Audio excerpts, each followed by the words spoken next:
बिस्मिल्लाहिर्रहमानिर्रहीम। Digital logic के under में हम लोग डिस्कस करेंगे क्लॉक्ड फ्लिप फ्लॉप्स। जी, तो ये जो क्लॉक होती है यही दरअसल डिफाइन करती है डिजिटल सिस्टम्स को कि वो एसिंक्रोनस बिहेव कर रहे हैं या सिंक्रोनसली बिहेव कर रहे हैं। जो एसिंक्रोनस सिस्टम्स होते हैं उसमें जो लॉजिक सर्किट्स का आउटपुट होता है वो किसी भी टाइम पर चेंज हो सकता है। जैसे इनपुट चेंज हुआ तो आउटपुट चेंज हो जाएगा। लेकिन जो सिंक्रोनस सिस्टम्स होते हैं उसमें आउटपुट उस वक्त चेंज होता है जब क्लॉक सिग्नल आता है। ठीक है, तो वो क्लॉक सिग्नल के ताबे होते हैं। अगर आपने इनपुट को चेंज कर भी दिया तो जब तक क्लॉक नहीं आएगी तो वो जो है अपना इस आउटपुट चेंज नहीं करेंगे। इसी वजह से ये है कि हमारे जो सिंक्रोनस सिस्टम्स होते हैं उसकी डिजाइनिंग आसान होती है as compared to asynchronous system, क्योंकि ए सिंक्रोनस सिस्टम जो है ना वो किसी भी वक्त ओपन होते हैं चेंज होने के लिए। तो वेव फॉर्म्स भी आप जब देखेंगे कि जब हम वेव फॉर्म प्लॉट करते हैं तो ए सिंक्रोनस सिस्टम की जो वेव फॉर्म की प्लॉटिंग होती है वो जो है वो सिंक्रोनस के मुकाबले में थोड़ी सी आपको डिफिकल्ट लगेगी। जो क्लॉक सिग्नल होता है उसको एक रेक्टेंगुलर पल्स ट्रेन के तौर पे हम आइडियली जो है ना वो रिप्रेजेंट करते हैं। ठीक है, या फिर एक स्क्वायर वेव की तरह से। ठीक है, ये क्लॉक जो है ये क्या होता है, ये बिल्कुल जैसे हमने डिस्कस किया था कि ए स्टेबल मल्टी वाइब्रेटर, इसकी कोई स्टेट स्टेबल नहीं होती। ये चेंज होती रहती, क्लॉक चलती रहती है। ठीक है, हाई फिर लो फिर हाई फिर लो। ठीक है, तो इसकी दो ट्रांजिशंस है। एक तो लो से हाई है, वो कहलाती है पॉजिटिव गोइंग ट्रांजिशन। और एक हाई से लो की तरफ जा रही है कहलाती है नेगेटिव गोइंग ट्रांजिशन। ठीक है ना, तो पॉजिटिव गोइंग ट्रांजिशन को शॉर्ट फॉर्म में पीजीटी कहते हैं और नेगेटिव गोइंग ट्रांजिशन को एनजीटी कहते हैं। ये बड़ी इंपॉर्टेंट चीज है। अच्छा, अब इसमें एक पीजीटी से लेके दूसरे पीजीटी तक या एक एनजीटी से लेके दूसरे एनजीटी तक का जो फासला होता है ना, ये क्लॉक टाइम कहलाता है, जिसको हम टी से रिप्रेजेंट करते हैं। क्लॉक टाइम या साइकिल टाइम, क्योंकि यही साइकिल फिर दोबारा रिपीट हो।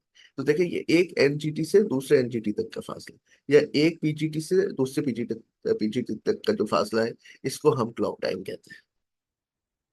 ठीक है, तो a clock cycle is measured from one PGT to the next PGT और from one NGT to the next NGT, एक पॉजिटिव गोइंग ट्रांजिशन से दूसरे पॉजिटिव गोइंग ट्रांजिशन तक, क्योंकि फिर वही चीज रिपीट हो रही है ना। तो या एक एनजीटी से दूसरे एनजीटी तक जो है वो टाइम क्या कहलाता है, क्लॉक साइकिल टाइम या क्लॉक पीरियड।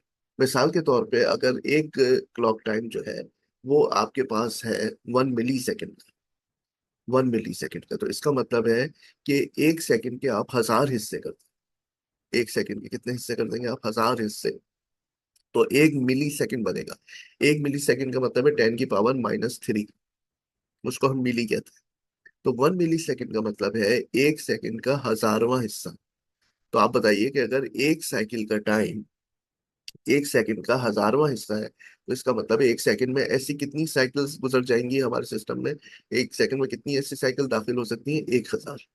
क्योंकि एक साइकिल का टाइम क्या है, एक सेकंड का 1000वां। So the speed of a digital system is normally referred to by the number of clock cycles that happen in 1 second.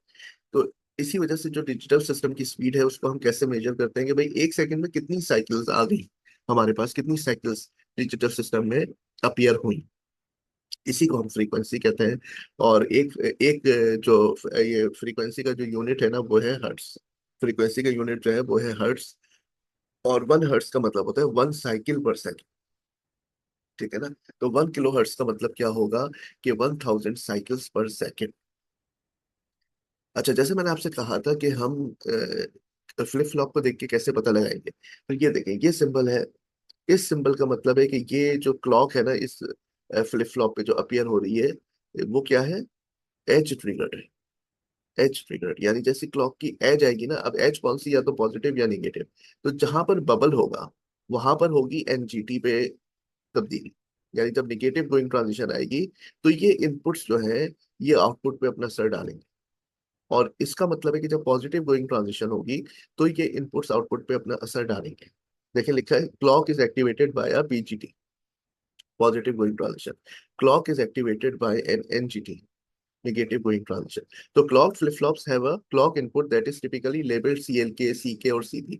ये इसकी एब्रिविएशन लिखी हुई होती है यहाँ पे, जैसे CLK लिखा है, CK भी लिखा हुआ हो सकता है। ठीक है, CP भी लिखा हो सकता है, लेकिन हम लोग CLK यूज कर रहे हैं। In most clock flip flops the CLK input is edge triggered. ज्यादातर क्या होता है, एज ट्रिगर्ड। जो सिंक्रोनस सिस्टम्स होते हैं जो क्लॉक के ताबे काम करते हैं, यानी क्लॉक के अराइवल पर वो अपना स्टेटस चेंज करते हैं, वो ज्यादातर वो सिस्टम्स क्या होते हैं, एज ट्रिगर्ड कहलाते हैं। Which means that it is activated by a signal transition. Transition का मतलब है चेंज, चेंज पर एक्टिवेटेड होते हैं। ये नहीं कि जितनी देर ये हाई है उतनी देर आउटपुट चेंज हो सकता हो। तो ये जो है ना, ये सिस्टम जो है, ये arrival of the clock pulse पर एक्टिवेटेड होते हैं। तो या तो ये पॉजिटिव एज पर अपनी यानी एक्टिवेट करते हैं इनपुट्स को, या फिर एनजीटी पे यानी नेगेटिव ट्रांजिशन। तो इसको एक ट्रायंगल से रिप्रेजेंट करते हैं। This contrast with the latches which are level triggered. जो लैचेस होते हैं वो लेवल ट्रिगर्ड होते हैं, यानी जब तक वो हाई है या जब तक वो लो है तो वो क्या होता है, आउटपुट चेंज हो सकता है। तो क्लॉक फ्लिप फ्लॉप्स का जो यहाँ पे दो पॉइंट्स लिखे हुए हैं, इसके दो इनपुट्स के हवाले से, क्योंकि दो तरह के इनपुट हो गए, एक तो क्लॉक इनपुट हो गया, एक कंट्रोल इनपुट हो गया। इस हवाले से यहाँ पे बड़ा अच्छा मवासना है कि जो कंट्रोल इनपुट्स हैं, get the flip flops outputs ready to change. जो कंट्रोल इनपुट्स पर आप चेंज करते हैं, वो जो है वो तैयार है आउटपुट को चेंज करने के लिए। लेकिन the active transition at the clock input actually triggers the change. लेकिन जो क्लॉक इनपुट है ना, वो एक्चुअली इस कंट्रोल इनपुट को इफेक्टिव बनाएगी कि आउटपुट चेंज हो जाए। ठीक है। The control inputs control the what. Control input ये बताते हैं कि क्या होना है, किस स्टेट पर आउटपुट चेंज होगा, what state the output will go. यानी क्या फ्लिप फ्लॉप सेट होगा या रीसेट होगा, ये कौन डिसाइड करता है, कंट्रोल इनपुट। ठीक है। तो control input decided the what, while the clock input determines the when, कि कब चेंज होगा है। ये आप देखिए कितना खूबसूरत जुमला है कि कंट्रोल इनपुट जो है वो व्हाट को हैंडल करता है, जबकि क्लॉक जो है ना व्हेन को हैंडल करती है। कब ये इनपुट जो है वो आउटपुट पे असर डालेगा, तो ये क्लॉक के आने पे होगा। भले आपने इनपुट को चेंज करके रखा हुआ है, लेकिन कोई फायदा नहीं है, जब तक कि क्लॉक ना आए तब उस वक्त तक वो इफेक्टिव नहीं होगा। Thank you.